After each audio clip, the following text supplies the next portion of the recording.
दोस्तों refix India के YouTube channel पे आपका फिर से स्वागत है।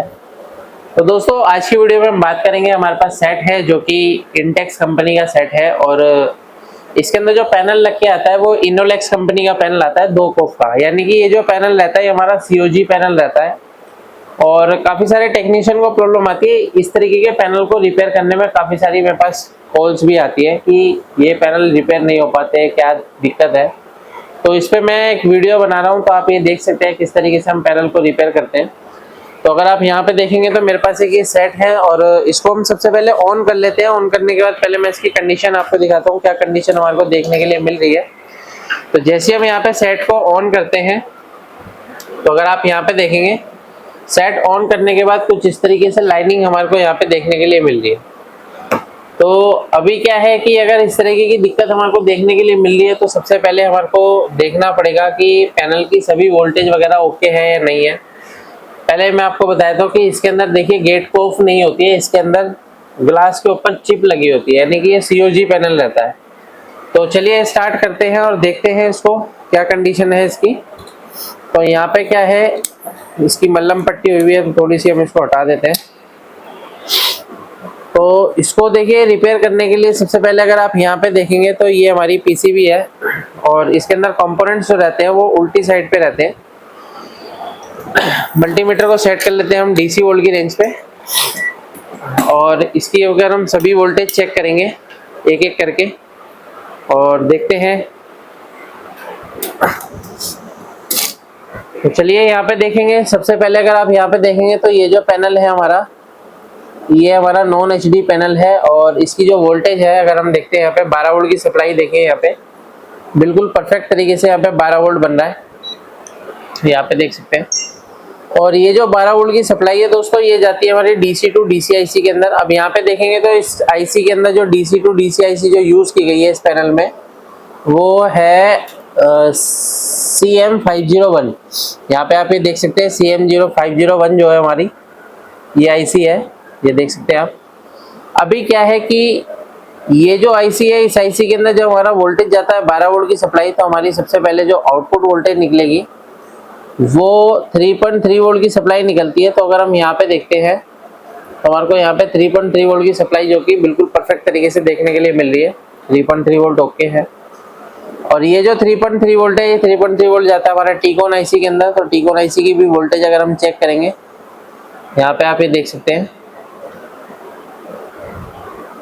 ये देखिए यहाँ पे 3.3 वोल्ट की सप्लाई हमारे को मिल रही है।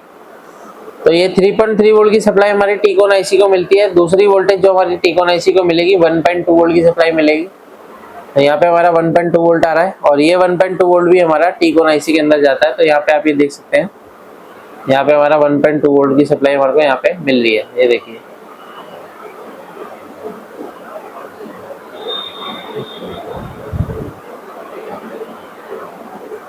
तो ये जो वोल्टेज है हमारी 1.2 वो यहीं पे हमारे को मिलनी चाहिए।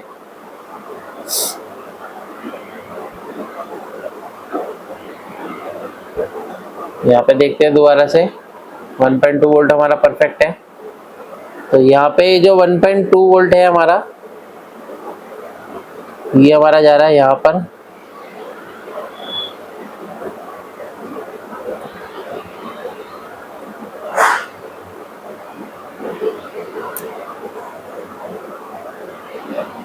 तो इसका देखिए 1.2 वोल्ट की जो सप्लाई है हमारी सभी जगह 3.3 वोल्ट मिल रहा है। यहाँ पे देखते हैं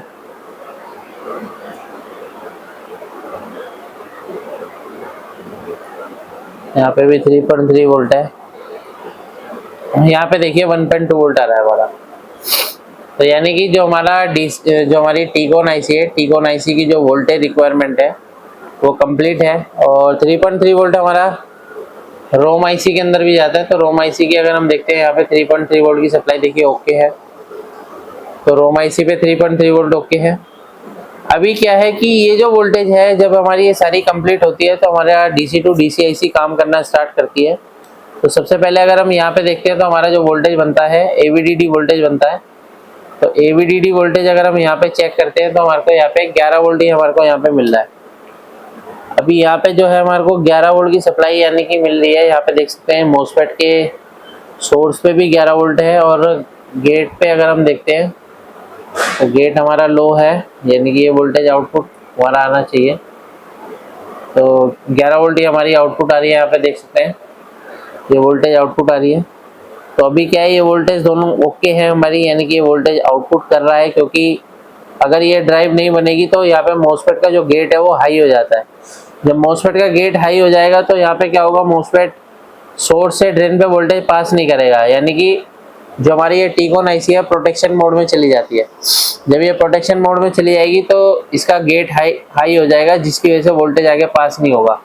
अभी क्या है कि वोल्टेज तो हमारी ओके है, आउटपुट में हमें वोल्टेज मिल रहा है, और यानी कि इस वोल्टेज से हमारा VGH और VGL वोल्टेज बनेगा। तो अगर हम देखते हैं तो VGH और VGL चेक करेंगे, तो VGH VGL चेक करने के लिए सबसे पहले अगर हम इसकी बैक साइड पे देखते हैं तो यहाँ पे क्या है, देखिए यहाँ पे मेंशन है हमारा, देखिए यहाँ पे VGH वोल्टेज हमारा यहाँ पे 10 वोल्ट के अराउंड वोल्टेज मिल रहा है। तो यहाँ पे आप ये देख सकते हैं VGH हमारा 10 वोल्ट मिल रहा है, और VGL देखते हैं तो VGL की क्या कंडीशन है।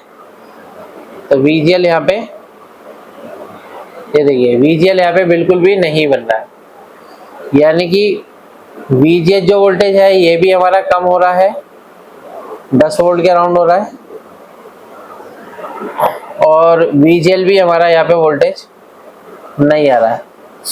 तो अभी क्या है कि दोनों वोल्टेज में से कोई भी वोल्टेज हमारा प्रॉपर तरीके से नहीं बन रहा है। जब तक ये दोनों वोल्टेज हमारी ओके नहीं होगी तब तक हमारा पैनल स्कैनिंग मोड में नहीं आएगा, यानी कि स्कैनिंग नहीं करेगा और आपको इस तरीके की लाइनिंग नजर आएगी। तो अभी देखते हैं कि DC टू DC सर्किट में सबसे पहले हम यहाँ पे चेक करते हैं। तो अगर आप यहाँ पे देखेंगे तो यहाँ पे अगर हम इसका इम्पीडेंस चेक कर लेते हैं एक बार एक एक करके और देखते हैं ट्राई करके। सबसे पहले मैं सेट को ऑफ कर लेता हूँ, और ऑफ करने के बाद यहाँ पे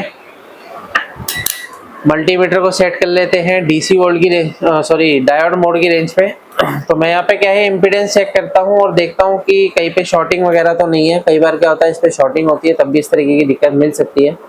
तो यहाँ पे अगर मैं VGH के पॉइंट पे देखता हूँ तो हमारे को 594 जो है इसकी वैल्यू मिल रही है, और VGL के पॉइंट पे अगर हम यहाँ पे देख रहे हैं तो यहाँ पे 2.9 ओम्स हमारे को यहाँ पे मिल रहा है।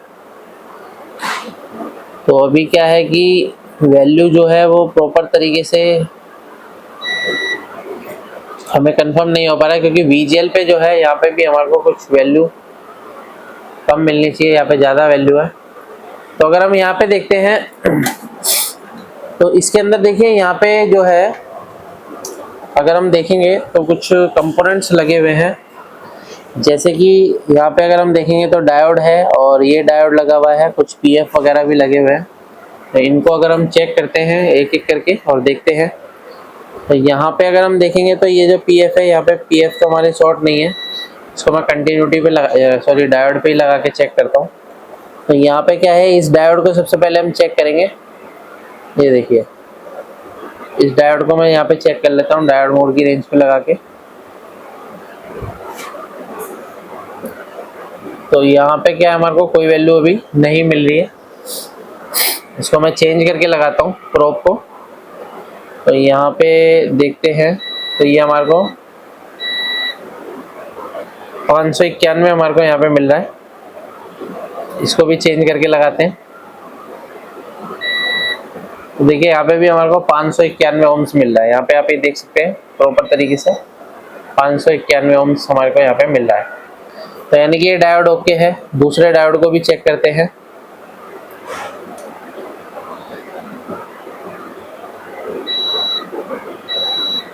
देखिए यहाँ पे जो हमारे को वैल्यू मिल रही है वो बिल्कुल जीरो वैल्यू यहाँ पे हमारे को मिल रही है। इस पे चेक करते हैं, यहाँ पे हमें 700 ओम्स मिल रहा है।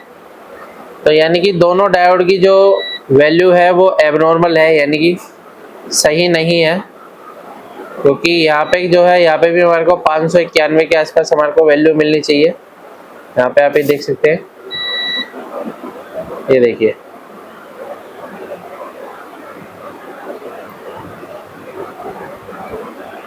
तो यहाँ पे क्या है कभी हमारे को वैल्यू मिल रही है कभी नहीं भी मिल रही है। तो कंडीशन जो है इसकी आप यहाँ पे देख सकते हैं क्या कंडीशन है। तो एक बार क्या है, इस डायोड को हम रिप्लेस करके देखेंगे, क्योंकि डायोड की जो है प्रॉपर तरीके से हमारे को रीडिंग सही से नहीं मिल पा रही है। कभी ये 0 दिखा रहा है, कभी कुछ दिखा रहा है। तो इसको क्या है, एक बार मैं रिप्लेस करके चेक करता हूँ। तो डायोड को रिप्लेस करने के लिए कोई भी पीसीबी हम ले सकते हैं। तो यहाँ पे अगर आप देखेंगे तो एक डायोड मेरे पास यहाँ पे भी लगा हुआ है, तो इनको भी हम चेक कर लेते हैं। तो ये डायोड भी हमारे काम कर सकते हैं। तो इसको मैं अगर चेक करता हूँ तो यहाँ पे देखेंगे 286 दिखा रहा है, और दूसरे पे दिखाते हैं, देखते हैं तो यहाँ पे भी 286 दिखा रहा है। तो इस तरीके से हमारे को वैल्यू यहाँ पे मिलनी चाहिए, सेम वैल्यू। तो इसको एक बार हम रिप्लेस करके देखते हैं और देखते हैं क्या कंडीशन बनती है, क्योंकि डायोड ये वाला जो है हमारे को प्रॉपर तरीके से वैल्यू जो है नहीं दिखा रहा है, जिसकी वजह से क्या है, इस तरीके की दिक्कत हमारे को देखने के लिए मिल रही है। यानी कि जो हमारा जो हमारा वोल्टेज है, यानी कि VGH वोल्टेज जो है हमारा वो कम हो रहा है, यानी कि उसको हमारा बूस्ट वोल्टेज होना चाहिए, तो काफ़ी कम हमारे को ये दिखा रहा है। इसको मैं यहाँ से रिप्लेस कर लेता हूँ। तो यहाँ से मैं इसको निकाल के लगाऊंगा ताकि प्रॉपर तरीके से हम इसको कर सकें।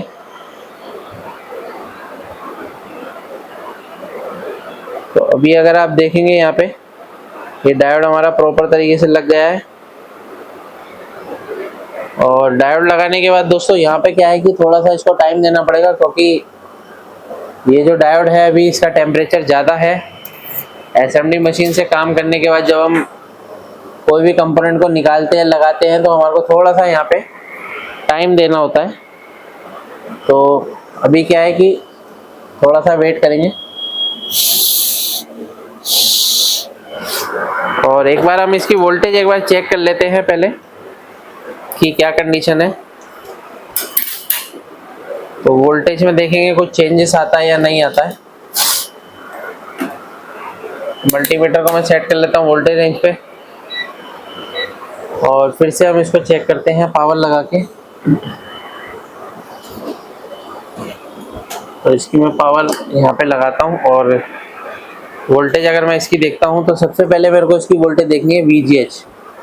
तो यहाँ पे अगर आप देखेंगे तो VGH वोल्टेज मेरे को 29 वोल्ट की सप्लाई मिल रही है, पहले 10 वोल्ट की सप्लाई मिल रही थी।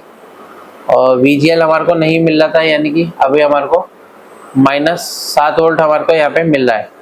तो पिक्चर की भी कंडीशन एक बार देख लेते हैं, पिक्चर की क्या कंडीशन है। यहाँ पे देखेंगे पैनल की पिक्चर बिल्कुल फर्स्ट क्लास तरीके से हमारी बन गई है। यानी कि इस पैनल के अंदर जो दिक्कत थी वो एक डायोड की वजह से थी, यानी कि ये डायोड जो है हमारा प्रॉपर तरीके से काम नहीं कर रहा था। चेक करने पे भी अलग अलग तरीके से वैल्यू हमारे को दिखा रहा था। तो इस तरीके से हम किसी भी पैनल को आसान तरीके से रिपेयर कर सकते हैं। वीडियो अगर आपको पसंद आता है वीडियो को लाइक करें, शेयर करें, कमेंट करें और चैनल को सब्सक्राइब जरूर करें। Thank you friends.